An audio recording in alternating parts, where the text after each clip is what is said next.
ಆತ್ಮೀಯ ವೀಕ್ಷಕರೇ, ತಮ್ಮೆಲ್ಲರಿಗೂ ಕೂಡ ಶರಣಾರ್ಥಿ. JB ಎಕ್ಸ್ಪರ್ಟ್ ಸ್ಟಡಿ ವರ್ಡ್ಗೆ ತಮ್ಮೆಲ್ಲರಿಗೂ ಸ್ವಾಗತ.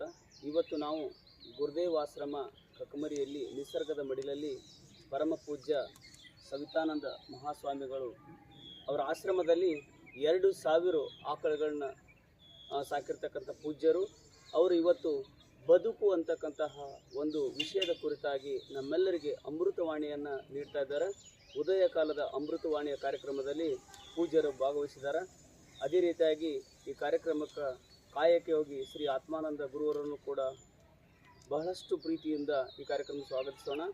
ಈಗ ಸವಿತಾನಂದ ಮಹಾಸ್ವಾಮೀಜಿಯವರು ಬದುಕು ಅಂತಕ್ಕಂಥದನ್ನು ಕುರಿತು 2 ಮಾತು ನಮಗೆ ಅಮೃತವಾಣಿ ನೀಡಬೇಕಂತೇಳಿ ಪೂಜ್ಯರಲ್ಲಿ ಕೇಳ್ಕೊಳ್ತಾ ಇದ್ದೀನಿ. ನಮ ಶಾಂತಾಯ ದಿವ್ಯಾಯ ಸತ್ಯಧರ್ಮ ಸ್ವರೂಪಿಣೆ ಸ್ವಾನಂದಾಂತೃಪ್ತಾಯ ಶ್ರೀಧರಾಯ ನಮೋ ನಮಃ. ಪೂಜ್ಯ ಸ್ವಾಮೀಜಿಯವರ ಪಾದಕ್ಕೆ ಶಿರಸಾಷ್ಟಾಂಗ ಪ್ರಣಾಮಗಳನ್ನು ಸಲ್ಲಿಸುತ್ತಾ ಈಗ ಆಗಲೇ ವಿಷಯವನ್ನು ತಿಳಿಸಿದ್ರು. ಬದುಕು ಅಂದರೆ ಹೇಗಿರಬೇಕು ಅನ್ನುವಂಥ ಒಂದು ವಿಚಾರ.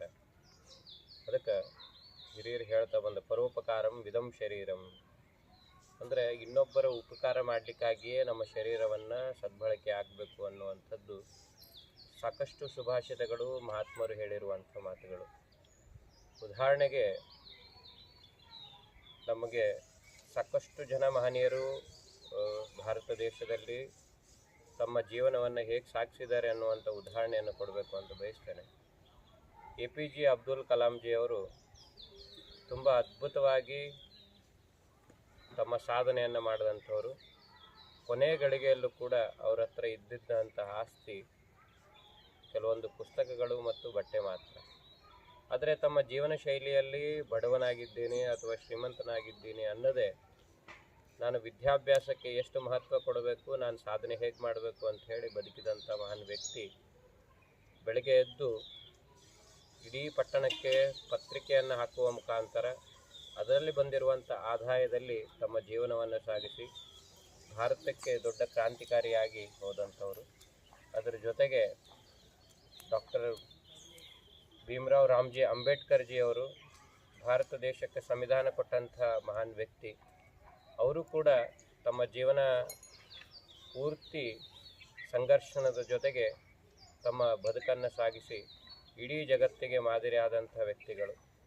ಅದರ ಜೊತೆಗೆ ಬಿಜಾಪುರನ ನಮಗೆಲ್ಲ ಗೊತ್ತಿರುವ ಹಾಗೆ ಸಿದ್ದೇಶ್ವರ ಅಪ್ಪಾಜಿಯವರು ಜಗತ್ತಿಗೆ ಹೇಗೆ ಬದುಕಬೇಕು ಅಂತ ಹೇಳಿ ಆಧ್ಯಾತ್ಮ ಜೀವನದಲ್ಲಿ ನಮಗೆಲ್ಲ ಮಾರ್ಗದರ್ಶಕರಾದಂಥ ಯತಿಗಳು. ಅವರು ಕೂಡ ತಮ್ಮ ಜೀವನ ಶೈಲಿಯಲ್ಲಿ ಬದುಕಿರುವಂಥದ್ದು ಅವರ ವಿದ್ಯಾಭ್ಯಾಸ ಸಂಸ್ಕೃತ ಅಧ್ಯಯನವನ್ನು ಕಾಶಿಯಲ್ಲಿ ಮಾಡಿದ್ರು. ನಂತರ ಇಲ್ಲಿ ಬಂದ ತಕ್ಷಣವೂ ಕೂಡ ಜನರಿಗೆ ತಮ್ಮ ಜೀವನ ಪರ್ಯಂತರೂ ಕೂಡ ಬೆಳಿಗ್ಗೆ ಎದ್ದ ತಕ್ಷಣವೇ ಪ್ರತಿಯೊಂದು ಗ್ರಾಮಗಳಲ್ಲಿ 1 ತಿಂಗಳ ಮಟ್ಟಿಗೆ ಪ್ರವಚನಗಳನ್ನು ಬೆಳಗಿನ ಜಾವ ಮಾಡಿ ಎಲ್ರಿಗೂ ಬೋಧನೆಯನ್ನು ಮಾಡ್ತಾ ಮತ್ತು ಎಲ್ಲರಿಗೂ ಮಾರ್ಗದರ್ಶನ ಮಾಡಿದಂಥ ಪೂಜ್ಯರು ಕೂಡ ನಾವು ಕಂಡಿದ್ದೀವಿ. ಅವರ ಬದುಕನ್ನು ಕೂಡ ಬದುಕು ಹೇಗಿರಬೇಕು ಅಂದರೆ ಯಾರಿಗೂ ತೊಂದರೆ ಕೊಡುವುದಾಗಲಿ, ಯಾರಿಗೆ ಹಿಂಸೆ ಮಾಡೋದಾಗಲಿ, ಯಾರಿಗೂ ಕೂಡ ತೊಂದರೆ ಆಗದೇ ಇರುವಾಗ ಬದುಕೋದು ಬಹಳ ಅಗತ್ಯದ. ಆದರೆ ಭಗವಂತ ನಮಗೆ ಮುಕ್ಕೋಟಿ ದೇವತೆಗಳನ್ನು ಅನುಗ್ರಹ ಮಾಡಿಸಿ ಈ ಮಾನವ ಜನ್ಮ ಬಂದಿರ್ತದೆ. ಆದರೆ ಆ ಮಾನವ ಜನ್ಮವನ್ನು ನಾವು ಸದ್ಬಳಕೆ ಹೇಗೆ ಮಾಡಬೇಕು, ನಾವೆಲ್ಲರೂ ಆಸ್ತಿ ಗಳಿಸ್ಬೇಕು, ಅಂತಸ್ತು ಗಳಿಸ್ಬೇಕು ಅಂಥೇಳಿ ಏನೇನೋ ಜಗತ್ತನ್ನು ಇಟ್ಕೊಂಡು ಓಡಾಡ್ತಾ ಇರ್ತೀವಿ. ಅದ್ರ ಬದಲಾಗಿ ನಾವು ಒಳ್ಳೆಯವರಾಗಿ ಹೇಗೆ ಬದುಕಿದ್ವಿ, ನಾವು 4 ಜನಕ್ಕೆ ಹೇಗೆ ಉಪಯೋಗ ಆದ್ವಿ ಅನ್ನೋದು ಭಾಳ ಅಗತ್ಯ ಅದ. ಅದಕ್ಕೆ ನೋಡ್ರಿ, ಒಂದು ಗೋವು ಹುಟ್ಟಿದ ತಕ್ಷಣ ಅದು ತನ್ನ ಕರುವಿಗೆ ಹಾಲು ಕೊಡೋದ್ರ ಜೊತೆಗೆ ನಮ್ಮೆಲ್ಲರಿಗೂ ಹಾಲನ್ನು ಉಣಿಸಿ ಎಲ್ಲರ ಬದುಕನ್ನು ಸಾರ್ಥಕವಾಗಿ ನೋಡುವಂಥದ್ದು. ಅದ್ರ ಜೊತೆಗೆ ಪ್ರಕೃತಿ, ಗಿಡಮರಗಳು, ಯಾವುದೇ ಮಾವಿನ ಮರ ಹಣ್ಣನ್ನು ಕೊಟ್ಟರೆ ಯಾವತ್ತೂ ಆ ಹಣ್ಣನ್ನು ಮಾವಿನ ಮರ ತಿಂದಿದ್ದು ನಾವು ಯಾವತ್ತೂ ಕಂಡಿಲ್ಲ. ಆದರೆ 4-5 ಜನಕ್ಕೆ ಅನುಕೂಲ ಆಗ್ತದೆ ಅನ್ನುವಂಥ ದೃಷ್ಟಿಯಲ್ಲಿ ಆ ಮಾವಿನ ಮರವೂ ಕೂಡ ಹಣ್ಣು ಕೊಡುವಂಥದ್ದಾಗಿದೆ. ಅದ್ರ ಜೊತೆಗೆ ನದಿ ನಿರಂತರವಾಗಿ ಹರಿತದ. ಆದರೆ ಎಲ್ಲರಿಗೂ ಅನುಕೂಲ ಆಗಲಿ ಅಂತ ಹೇಳಿ ನೀರನ್ನು ಕೊಡುವಂಥದ್ದು. ಆದರೆ ತನ್ನ ಜೀವನಕ್ಕೆ ನನಗೆ ನೀರು ಬೇಕು ಅಂತ ಹೇಳಿ ನದಿ ಏನಾದರೂ ನೀರನ್ನು ಸ್ವೀಕಾರ ಮಾಡಿದರೆ ನಮಗೊಂದು ಬೊಗಸೆ ನೀರು ಕೂಡ ಸಿಗ್ತಿರಲಿಲ್ಲ. ಅದಕ್ಕೆ ಎಲ್ಲವೂ ಪರೋಪಕಾರಕ್ಕಾಗಿ ನಿಸರ್ಗ ಇರೋದರಿಂದ ನಾವು ಪರೋಪಕಾರವಾಗಿ ಇರಬೇಕು. ಪರೋಪಕಾರವಾಗಿದ್ದರೆ ಮಾತ್ರ ನಮ್ಮ ಬದುಕಿಗೆ ಒಂದು ಅರ್ಥ ಸಿಗ್ತದೆ. ಯಾಕಂದರೆ ನಾವೆಲ್ಲರೂ ಯುವಕರಿದ್ದಾಗ ನಮ್ಮ ಮನಸ್ಸಲ್ಲಿ ಇರ್ತದೆ ನಾವು ಡಾಕ್ಟರ್ ಆಗಬೇಕು, ಇಂಜಿನಿಯರ್ ಆಗಬೇಕು, ನಾವು ದೊಡ್ಡ ದೊಡ್ಡ ಸ್ಥಾನದಲ್ಲಿ ಹೋಗಬೇಕು ಅಂತ. ಆದರೆ ಮನಸ್ಥಿತಿ ಈಗ ಚಿಕ್ಕವರಿದ್ದಾಗ ಕೇಳಿದಾಗ ಏನಿರುತ್ತೆ, ಇಲ್ಲ ನಾವು ಇದನ್ನು ಸೇವೆ ರೀತಿಯಲ್ಲಿ ಮಾಡಬೇಕು, 4 ಜನಕ್ಕೆ ಅನುಕೂಲ ಆಗಬೇಕು ಅನ್ನುವಂಥ ದೃಷ್ಟಿಯಲ್ಲಿ ನಾವು ಓದ್ತಾ ಇದ್ದೀವಿ ಅಂತ ಭಾವನೆಯಲ್ಲಿ ಇರ್ತದೆ.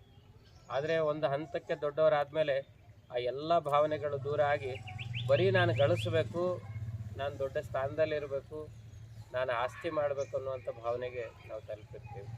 ಆದರೆ ನಾವೆಲ್ಲರೂ ತಿಳ್ಕೊಳ್ಬೇಕಾಗಿದ್ದೇನು ಅಂದರೆ, ಎಷ್ಟೋ ಜನ ಜಗತ್ತಿನಾಗ ಹಾಳಿ ಹೋದವರು ಇದ್ದಾರೆ, ಆಸ್ತಿ ಮಾಡಿದವರು ಇದ್ದಾರೆ. ಆದರೆ ಕೊನೆಗೆ ತಮ್ಮ ಬದುಕಿನಲ್ಲಿ ಎಷ್ಟು ಜನ ಅವರನ್ನು ಸಾವನ್ನು ಒಪ್ಪಿದಾಗ ಅವ್ರು ಎಷ್ಟು ಜನ ಬಂದಿದ್ದರು ಅಂತ ಗೊತ್ತಾದ ಮೇಲೇ ಅವರ ಜೀವನ ಹೇಗೆ ಸಾಗಿಸಿದ್ರು, ತಮ್ಮ ಬದುಕು ಹೇಗೆ ಸಾಗಿಸಿದ್ರು ಅಂತ ಗೊತ್ತಾಗುವಂಥದ್ದು. ಅದಕ್ಕೆ ನಮ್ಮ ಜೀವನ, ನಮ್ಮ ಬದುಕು ಹೇಗಾಗಿರಬೇಕು ಅಂದರೆ 4 ಜನಕ್ಕೆ ಪರೋಪಕಾರವಾಗಿರಬೇಕು ಅಂತ ಹೇಳ್ತಾ 12 ಮಾತುಗಳಿಗೆ ವಿರಾಮ ಕೊಡ್ತೇನೆ.